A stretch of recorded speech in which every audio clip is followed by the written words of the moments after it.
Hola a todos, bienvenidos a un nuevo episodio del podcast Terror cerca de ti.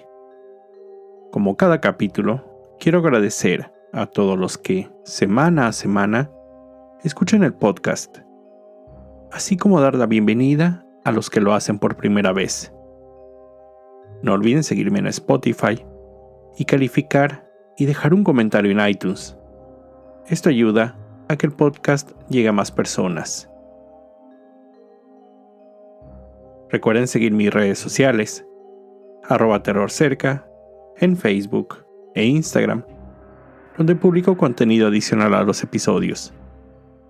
Y junto con el correo electrónico, terrorcercadeti@gmail.com, es la forma en que me pueden hacer llegar sus sugerencias de historias o sus propios relatos. Esta semana les traigo la segunda parte de la historia de Raymond Fernández y Martha Beck, los asesinos de los corazones solitarios. Una vez solos, en Nueva York, Raymond Fernández decidió confesarle sus crímenes. Martha, más allá de preocuparse, decidió ayudarlo en las estafas. Revisando los varios intercambios de correspondencia que él mantenía en ese momento, encontraron en Esther Henn a su próxima víctima. Viajaron al sur de Pensilvania, donde Martha se presentó como la cuñada de Raymond. Después de una pequeña ceremonia donde se casaron, los tres regresaron al departamento de Nueva York. Esther declararía que los primeros días Raymond fue muy educado con ella, pero que él comenzó con reclamos cuando ella se negó a firmar su seguro de vida y su pensión de maestra a nombre de Raymond. Después, Esther sabría sobre el viaje a España y la mujer que había muerto. Al poco tiempo, dejó su auto en Nueva York, tomó un autobús y dejó a Raymond, quien solo había logrado robarle algunos cientos de dólares. Después siguieron más víctimas de sus estafas. Entre estas estaba Myrtle Young, de Green Forest, Arkansas. En agosto del 48, ella y Raymond se casaron en el condado Cook, en Illinois. Esa ocasión, Martha se hizo pasar por su hermana, pero además se aseguró que el matrimonio no fuera consumado, lo que logró al dormir en la misma cama que Myrtle. Esto duró varios días, hasta que Myrtle, cansada de la situación, comenzó a reclamar a Raymond. Fueron tantos los reclamos que él administró una fuerte dosis de drogas a su nueva esposa, quien cayó inconsciente. Con ayuda de Martha, pusieron a Myrtle en un autobús en dirección a Little Rock, Arkansas, donde la policía, al encontrarla, tuvo que sacarla del transporte y llevarla al hospital, donde moriría al siguiente día. La habían robado un total de $4,000. En el camino de regreso a Nueva York, se encontraron con diversas mujeres con quien Raymond había estado en comunicación, solo para robar un poco de dinero y continuar su camino. Hasta su llegada a la ciudad, dieron con quien sería su siguiente víctima a largo plazo.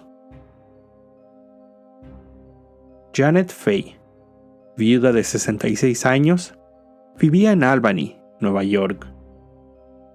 Rentaba un gran departamento en el centro de la ciudad y contaba con una considerable cantidad de dinero en el banco. Janet era asidua a escribir cartas a los clubes de corazones solitarios, a pesar de las advertencias de amigos y familiares.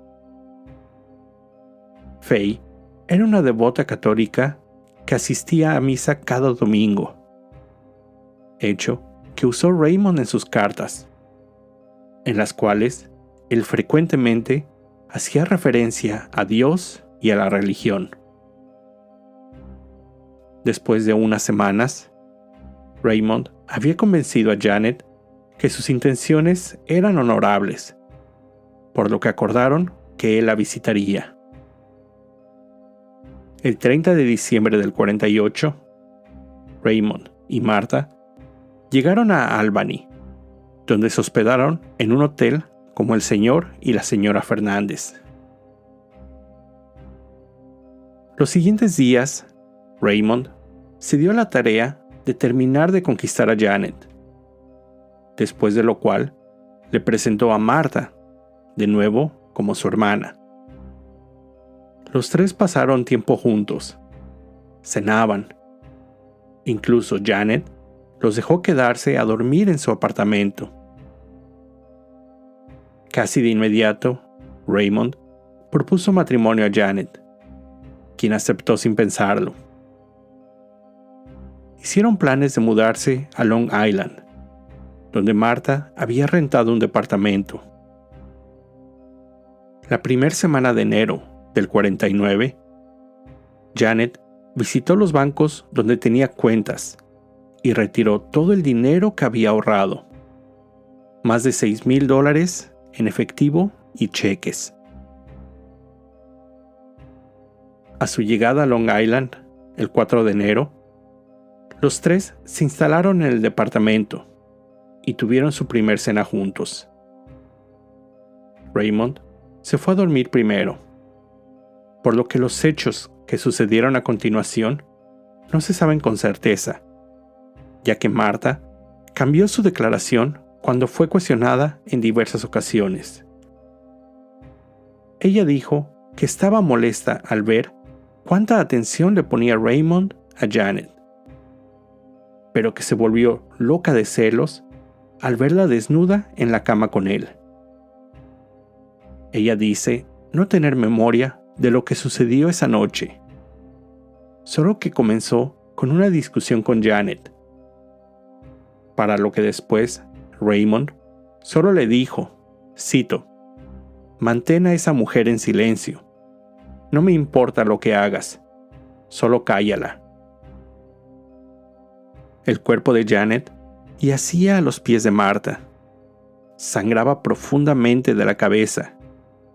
Había sido golpeada con un martillo y una bufanda atada alrededor de su cuello. La pareja envolvió el cadáver de Janet con toallas y sábanas y lo colocaron dentro de un closet para después irse a dormir. El siguiente día, compraron un gran baúl donde depositaron el cadáver. Manejaron a la casa de la hermana de Raymond, donde le pidieron que guardara el baúl en su sótano. 11 días después, regresaron por este y lo llevaron a una casa que rentaban, donde lo enterraron en el sótano para después cubrirlo con cemento. Esa semana, se dedicaron a cobrar los cheques de Janet, mientras le escribían cartas a su familia, donde decían cosas como, cito, «Estoy muy emocionada y pasando el mejor tiempo en mi vida. Nunca antes me había sentido tan feliz. Pronto seré la señora Martin y viviremos en Florida». Martin era uno de los tantos nombres que Raymond usaba con algunas de sus víctimas.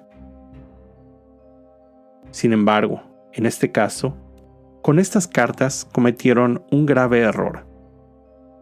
Janet no tenía una máquina de escribir ni sabía cómo usarla. Su familia inmediatamente notificó a la policía. Beck y Fernández salieron de Long Island con destino a Grand Rapids, Michigan, donde se encontrarían con su próxima víctima. Delphine Downing, viuda de 41 años, madre de Raynell, de solo 2 años de edad, había tenido contacto por correspondencia durante las últimas semanas con Raymond.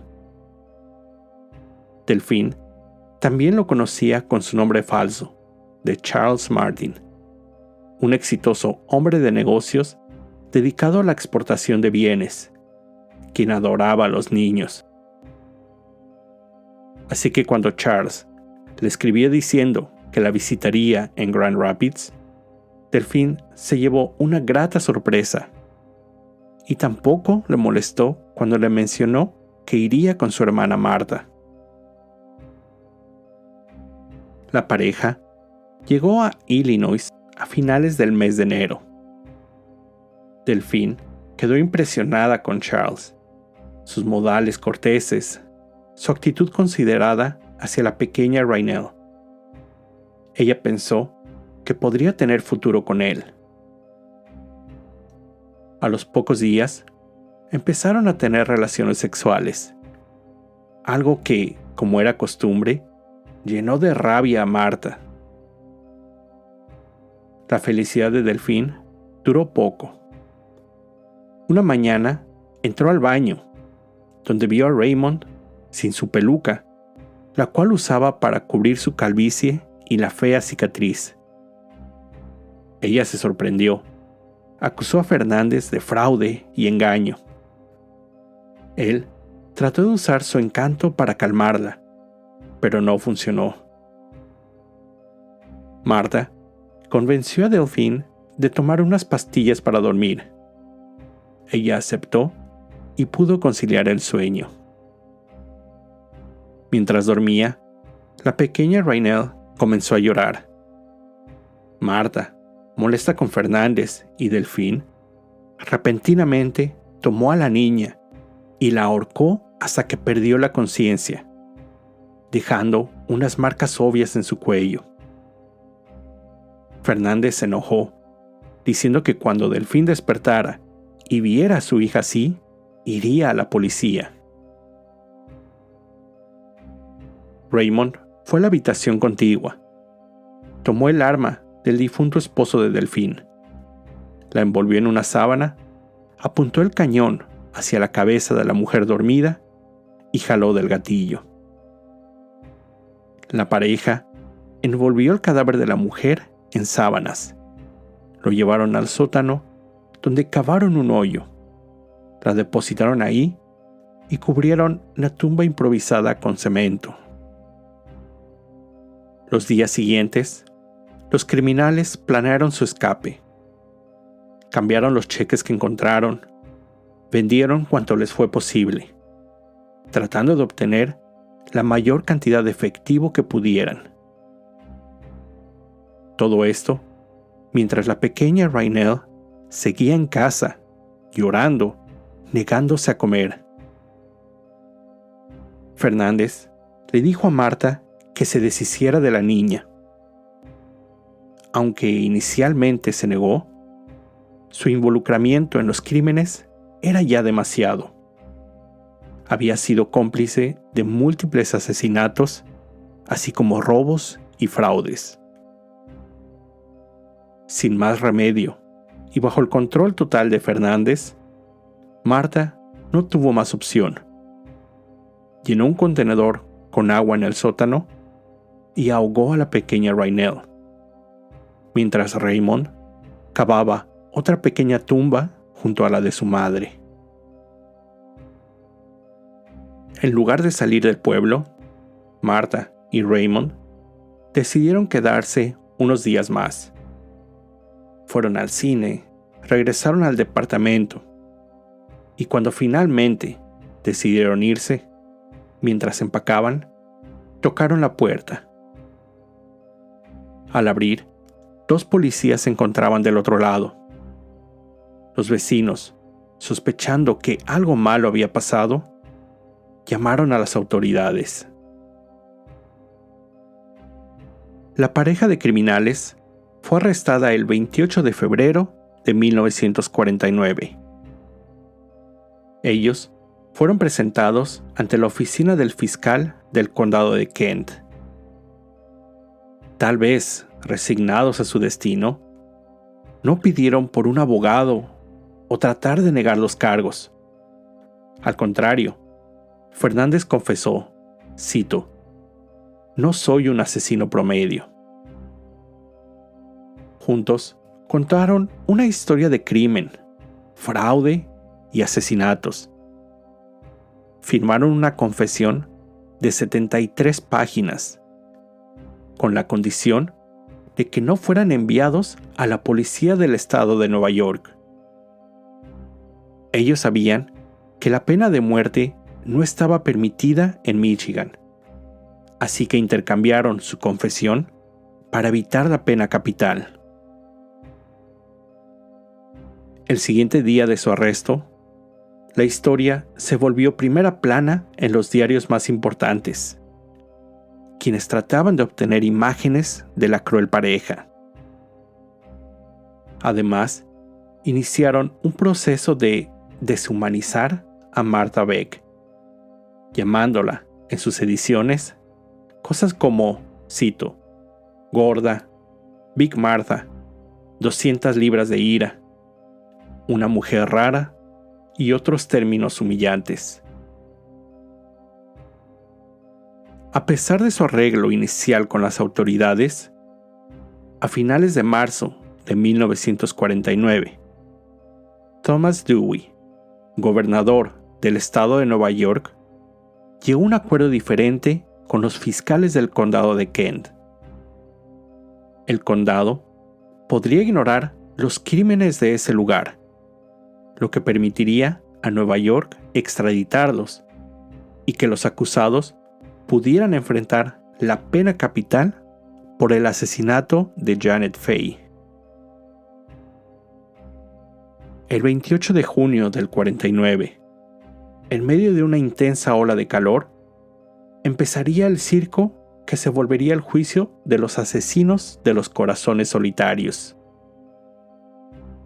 Herbert Rosenberg, joven abogado, fue el seleccionado de defender a los dos acusados, lo que implicaba una violación para recibir un juicio ético y justo.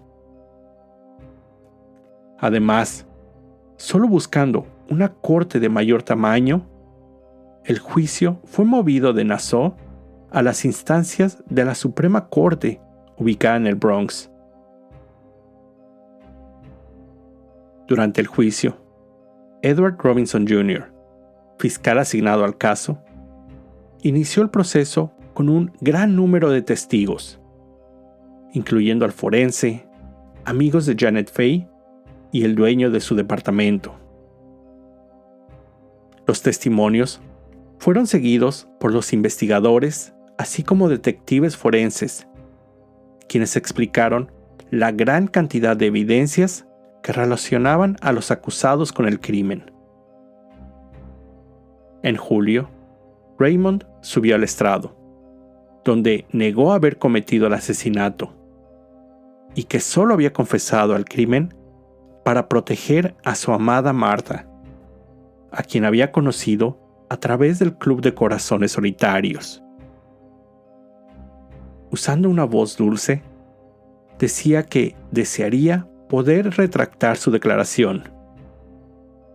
Frecuentemente, sonreía hacia Martha, quien asentía aprobando su testimonio.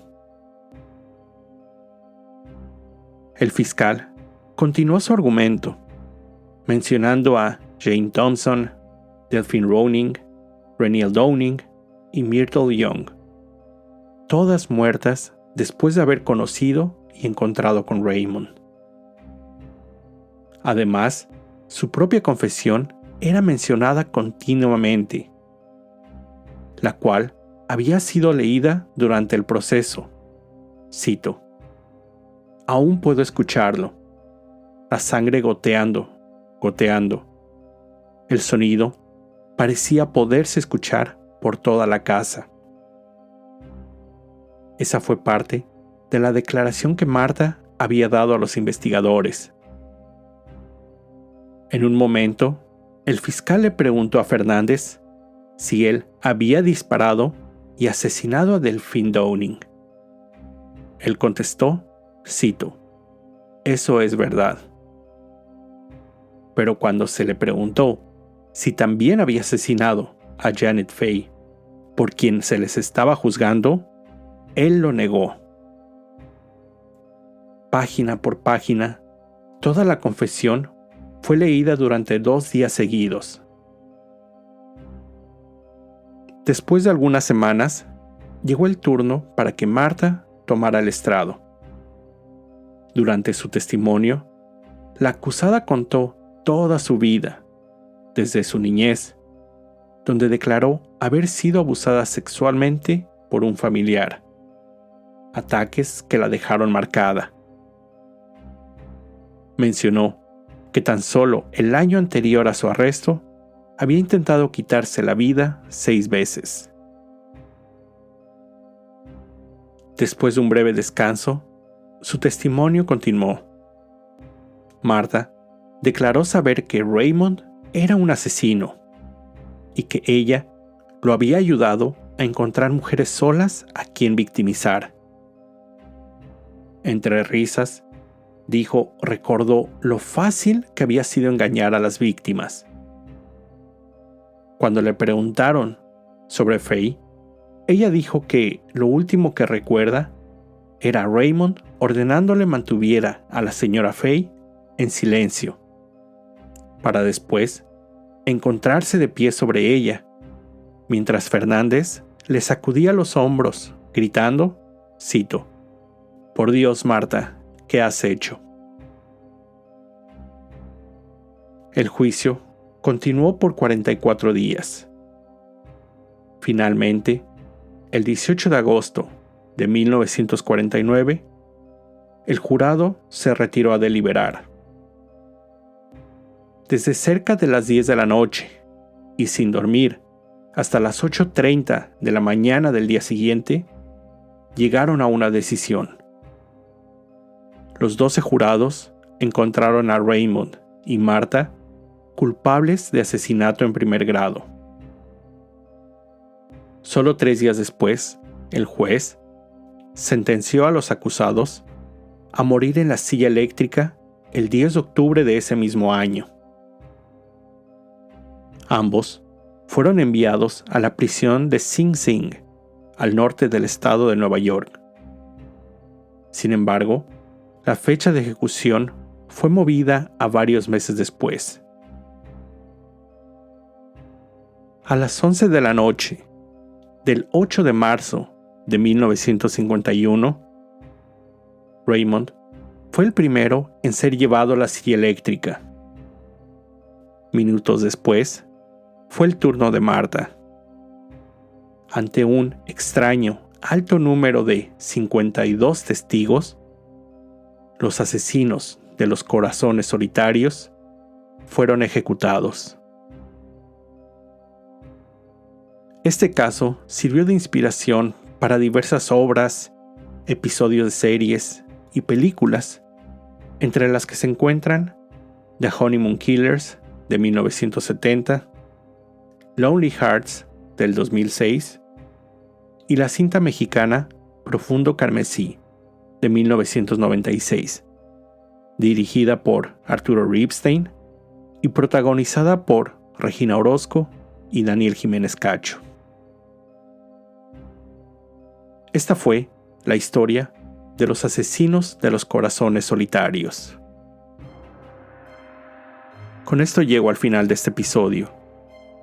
Como siempre, te recuerdo estar alerta de todo lo que pasa a tu alrededor, ya que el terror está donde menos te lo esperas. El terror está cerca de ti. Cuando el miedo se convierte en terror, hay una historia que contar.